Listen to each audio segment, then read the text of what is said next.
on top, everybody drop.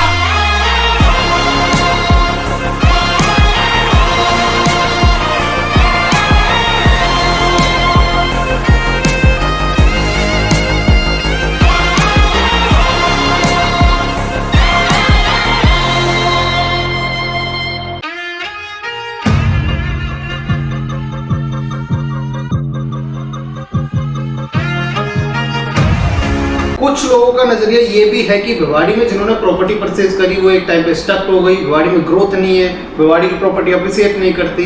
ये कहाँ तक सच्चाई है? पिछले 1.5 साल 2 सालों में काफी अच्छा एप्रिसिएशन मिला है, प्रॉपर्टी के रेट जस्ट 2 से 3 गुना बढ़े हैं। तो आपको फ्यूचर क्या दिख रहा है भिवाड़ी का? नमस्कार दोस्तों, आज की नई वीडियो में आपका स्वागत है और इंडिया प्रॉप मार्केट के इस चैनल पे आपका स्वागत है। आज हमारे साथ है आशीष सर और सचिन सर। आज हम भिवाड़ी के जो रियल एस्टेट है उसका फ्यूचर कैसा रहेगा उस चीज़ों के बारे में आज डिस्कस करने वाले हैं सर से। तो सबसे पहले तो वेलकम सर हमारे पॉडकास्ट में आपका। थैंक यू भाई। तो सबसे मेरा पहला क्वेश्चन यही रहेगा कि सर आप भिवाड़ी का जो रियल एस्टेट मार्केट है उसका फ्यूचर आप कैसा देख रहे हो? फ्यूचर ब्राइट है, क्या है? आप उन चीज़ों को आप अपने नज़रिए से बताइए हमारे दर्शकों को। पहले तो सबको नमस्कार और आपको थैंक यू सेकंड पॉडकास्ट के लिए हमको इनवाइट करने के लिए। भिवाड़ी जैसा आपको पता है कि राजस्थान का एक बहुत इंपॉर्टेंट सिटी है, क्योंकि काफ़ी रेवेन्यू जो राजस्थान सरकार में जाता है वो भिवाड़ी से जाता है। कुछ मान्यताएं थी पहले की भिवाड़ी के इन्वेस्टमेंट कैसा है, नीचे जाता है ऊपर जाता है, बट रिसेंट की बात करें तो रिसेंटली काफ़ी अच्छा डेवलपमेंट देखा गया है। बहुत बड़े बड़े बिल्डर जैसे सिग्नेचर ग्लोबल, आशियाना, टेरा, इस तरह के काफ़ी सारे ग्रुप्स हैं जो भिवाड़ी में अच्छा काम कर रहे हैं। और साथ में जो रिटर्न्स की बात अगर मैं करूँ एज ए इन्वेस्टर देखा जाए तो लास्ट 2 साल में करीबन 10 से 15% का मिनिमम गेन आया है। बाकी सचिन जी कुछ प्रकाश डालना चाहें? बिल्कुल, आज भिवाड़ी से टायर 2 सिटी में आता है तो गुड़गांव के बिल्कुल बहुत पास में ही है, ज़्यादा डिस्टेंस है नहीं, 30-35-40 किलोमीटर डिस्टेंस आता है और आप भिवाड़ी में रह के गुड़गांव वर्क कर सकते हैं।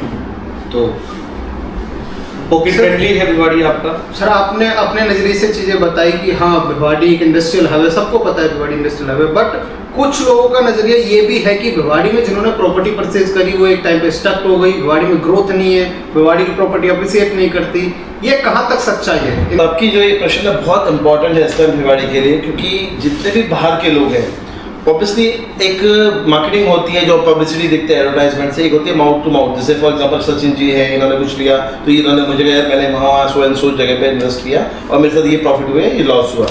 छोटी सी कहानी सुनाना चाहूँगा यहाँ पे। आपने सुना होगा एक अली बाबा थे जिनको गुफा मिली थी, उसमें खजाना था। लोगों ने उनसे पूछा तू कहाँ से खजाना लाए, वो भी उनके पीछे भाग गए, खजाना लाए बट गेट खोलना भूल गए और वो फंस के मर गए वहाँ पर। This is the main problem. हुआ क्या था कि भिवाड़ी में एक टाइम था जब बहुत बूम था, काफी लोग पैसा लगा रहे थे, तो भेड़ चाल शुरू हुई।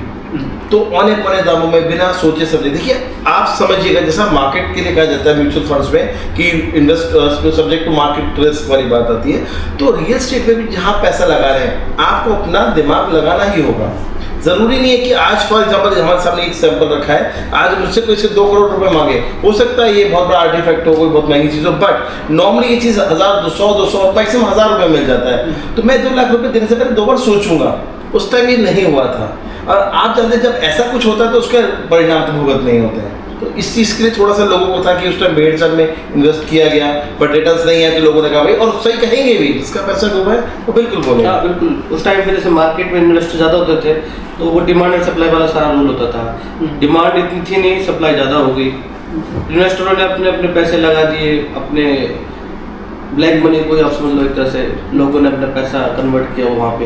यानी मतलब उस टाइम पे हाइप इतनी बड़ी कर दी भिवाड़ी मार्केट की कि हाँ चलो मतलब जिसकी इतनी वैल्यू नहीं थी उससे अधिक वैल्यू चीजें खरीदने और फिर वो वैल्यू थी उस टाइम पे भी, बट उतनी डिमांड नहीं थी मार्केट में। हर चीज का एक समय आता है। देखिए एक इंसान की लाइफ में भी ईसीजी जो आता है, अप्स एंड डाउन्स आते हैं, तो जब एक चीज ऊपर बढ़ रही है तो एक सैचुरेशन पॉइंट के बाद वो थोड़ा गिरना शुरू होती है। बट मैं ऊपर जब पहुंचने के बाद सोचूं कि मैं भी यहाँ पे लगा दूं तो कहीं ना कहीं वो गिरना डाउनफॉल शुरू होगा।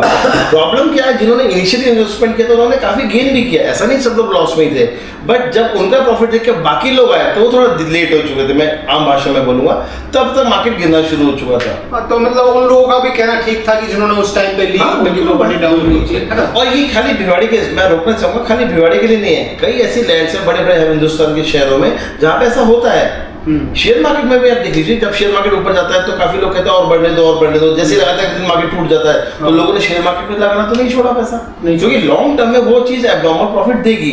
और भिवाड़ी भी कोई अछूता नहीं उससे, आज आप देख सकते हैं आज यहाँ पे 1.5 करोड़ से लेकर 2 करोड़ तक के बड़े बड़े विलास बिक रहे हैं। आज तो सर रिकवरी भी हुई है, अब जिस टाइम पे लोग डाउन गई थी प्रॉपर्टी से, आज तो बहुत आप ग्रोथ भिवाड़ी में देखा गया है। पिछले कुछ लास्ट टाइम की अगर लोगों को पिछले 1.5 साल 2 सालों में काफी अच्छा एप्रिसिएशन मिला है, प्रॉपर्टी के रेट जस्ट 2 से 3 गुना बढ़े हैं, तो लोगों को मिला भी फायदा। सर अब फिर से वही क्वेश्चन आता है कि प्रॉपर्टी के रेट लास्ट 2 ईयर में अच्छे खासे भिवाड़ी में बढ़े हैं, तो ये कब तक और चांसेस है, मतलब कितने ईयर्स का हम और मान सकते हैं कि अभी और बढ़ेगा प्रॉपर्टी का मार्केट भिवाड़ी में, या फिर स्टक होगा? मतलब कहाँ पे आपको फ्यूचर क्या दिख रहा है भिवाड़ी का? देखो अगले 10 सालों तक अगर हम देखें मार्केट में, तो मार्केट बहुत अच्छी रहने वाली है भिवाड़ी की।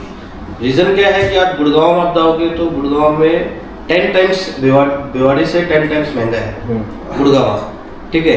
और उसके पास अगर देखते हैं रेजिडेंशियल में, फिर मानेसर आता है, मानेसर भी कम से कम 7 to 8 टाइम्स यहाँ से कॉस्टली आती है। हाँ, तो आपके पास में एक ऑप्शन आ जाता है भिवाड़ी, ठीक है। भिवाड़ी में ही आप आज की डेट में आपका पॉकेट भी, टू बी फ्रैंक बताता हूँ, आपका पॉकेट भी अलाउ करेगा आप भिवाड़ी में ही ले सको। मिडिल क्लास का पॉकेट फ्रेंडली है चीजें, नहीं कर सकता इन्वेस्ट। हाँ सर, अगर जैसे हम भिवाड़ी की बात करते हैं कि एवरेज स्क्वायर फीट के हिसाब से हम प्राइसिंग की बात करते हैं, तो क्या प्राइसिंग रहेगा भिवाड़ी का? इसमें जो सचिन जी ने बात बोली वो बहुत इंपॉर्टेंट है कि भाई पॉकेट फ्रेंडली है। साथ में जो बात आती है प्रॉपर्टी हम ले तो लेंगे, सस्ती तो है, बट गेन बढ़ेगी कैसे? सबसे पहले कोई भी चीज जब पैसे बढ़ते हैं उसके पीछे सरकार का हाथ रहता है, पॉजिटिवली नेगेटिवली दोनों तरह से कह सकते हैं। कुछ अच्छे प्लान्स आने वाले होते हैं, अच्छी योजना है। जैसे भिवाड़ी इस टाइम सबसे इम्पोर्टेंट क्या है, आपका RRTS आपने सुना होगा, जो मेरठ वाला प्रोजेक्ट कंप्लीट किया, 95% कंप्लीट हो गया। नेक्स्ट प्रोजेक्ट अलवर और दिल्ली वाला जो RRTS है, जो रैपिड रेल की बात हम करते हैं। साथ में जो मेन रोड है अलवर भिवाड़ी वाला स्टेट हाईवे, वो 610 का अप्रूव हो चुका है। कभी भी आई थिंक उस पर बेसिक काम तो जो इंफ्रास्ट्रक्चर स्टार्ट हो चुका है। सबसे इम्पोर्टेंट लैंड रिक्वायरमेंट, जी सबसे इम्पोर्टेंट फैक्टर टोल जो शिफ्ट होना है यहाँ से टपुड़ा जाना है, टोल हटते अब ये मान लीजिए आगे के जितने प्रोजेक्ट्स हैं वो 4 से 5% का गेन ले जाएंगे ऑटोमेटिकली।